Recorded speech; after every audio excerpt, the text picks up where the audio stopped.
Hi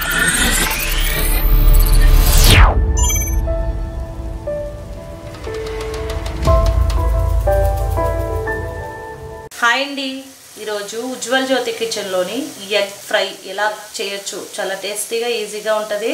ఎక్కడ skip చేయకుండా చూడండి, సూపర్ ఉంటుంది అనమాట. టేస్ట్ అయితే పిల్లలకైనా పెద్దవాళ్ళకైనా బాగా నచ్చుతుంది అనమాట.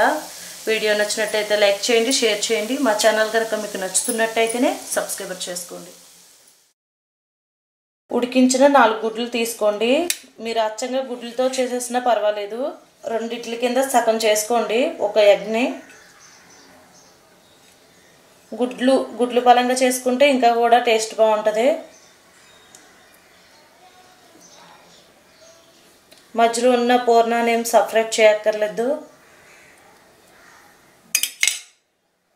ఇప్పుడు స్టవ్ ఆన్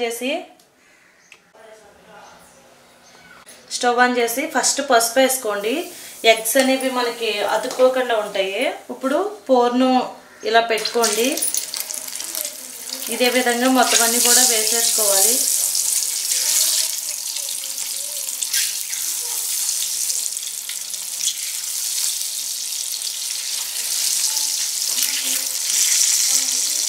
ఇలా ఒక సైడ్కి వేగాక ఇంకో సైడ్కి స్లోగా తిప్పుకోండి.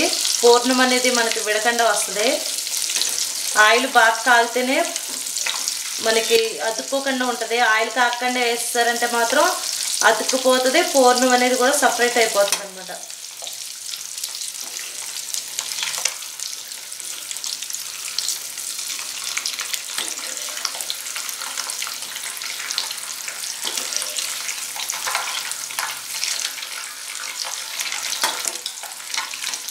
ఈ గుడ్లని అటు ఇటు వేగిపోయాక తీసేసుకోండి. పక్కన తీసేసుకుందాం.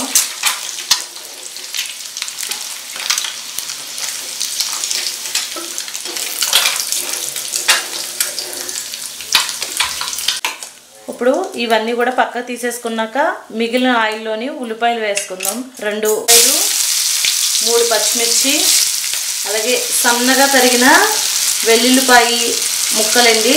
తొక్క తీసేసి ఇలా సన్నగా కట్ చేసుకోవాలి. బాగా కలుపుకోవాలి.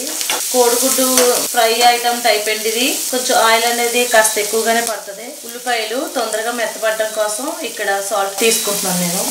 ఇందులో అల్లం వెల్లిపాయ పేస్టు ఒక 1/2 టేబుల్ స్పూన్ వేసుకోండి. మీ ఆప్షనల్ మాత్రమే. మీకు ఇష్టమైతే వేసుకోండి, లేకపోతే స్కిప్ చేసేయచ్చు. తొందరగా వేగిపోతాయి. మూత పెట్టేసుకోండి. ఇప్పుడు మూత తీసి చూద్దాం. ఆయిల్ కాస్త ఎక్కువగానే ఉండాలని చెప్పాను కదండి. ఆయిల్లో ఉండటం వల్ల ఉల్లిపాయలు అనేది మనకు తొందరగా వేగిపోతాయి అన్నమాట. ఇందులోని ఇప్పుడు 1 స్పూన్ కారం, 1 స్పూన్ ధనియాల పొడి, 1 టేబుల్ స్పూన్ గరం మసాలా వేసుకోండి. మీకు ఇష్టం ఉంటే గరం మసాలా వేసుకోండి, లేకపోతే స్కిప్ చేసేయండి. బాగా కలుపుకోవాలి ఇదంతా కూడా. చూడండి మనకి కలర్ వచ్చింది కదా. ఈ కలర్ వచ్చినప్పుడు మనం ఇందాక ఎగ్స్ పెట్టుకున్నాం కదా, ఇవన్నీ కూడా వేసేసుకుందాం ఇందులోకి. బాగా కలుపుకున్నాకే వేయాలి. ఎగ్స్ వేసాక కలిపితే ఎగ్ అనేది విడిపోతాయి. కలపకుండా మూత పెట్టేసుకుందాం. ఇప్పుడు మళ్ళీ ఒకసారి మూత తీసి చూద్దాం. ఇప్పుడు కలుపుకుందాం.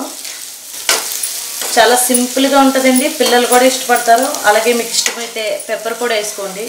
పెప్పర్ పొడి అంటే మిరియాల పొడి, అది వేసుకోవచ్చు. మీకు ఇంకా మసాలాలు స్పైసీగా తినాలని ఉంటే చికెన్ మసాలా కూడా వేసుకోవచ్చు.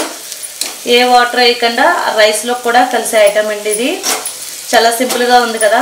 అలాగే మీకు ఇష్టమైతే కనుక కరివేపాకు నేను వేయలేదు కదా, మీకు ఇష్టమైతే కరివేపాకు అలాగే పోపు కూడా వేసుకోవచ్చండి. ఇలా బాగా కలిపేసుకున్నాక మూత పెట్టేసుకోండి. ఇక్కడ 2 నిమిషాల తర్వాత మళ్ళీ మూత తీసి చూస్తున్నాను. ఇలా మనకి చికెన్ మసాలా ఫ్లేవర్స్ అన్నీ కూడా ఎగ్కి బాగా పడతాయండి. గరం మసాలా ఫ్లేవర్ అనేది, మనకి ధనియాల పొడి అనేది బాగా పడతాయి అన్నమాట. అంతేనండి, చాలా సింపుల్గా ఈజీగా రెడీ అయిపోయింది కదా. వీడియో నచ్చినట్టయితే లైక్ చేయండి. అంతేనండి, స్టవ్ ఆఫ్ చేసేయండి. రెడీ అయిపోయింది. నేను ఇక్కడ రెడీ అయిపోయింది, స్టవ్ ఆఫ్ చేసేస్తున్నాను.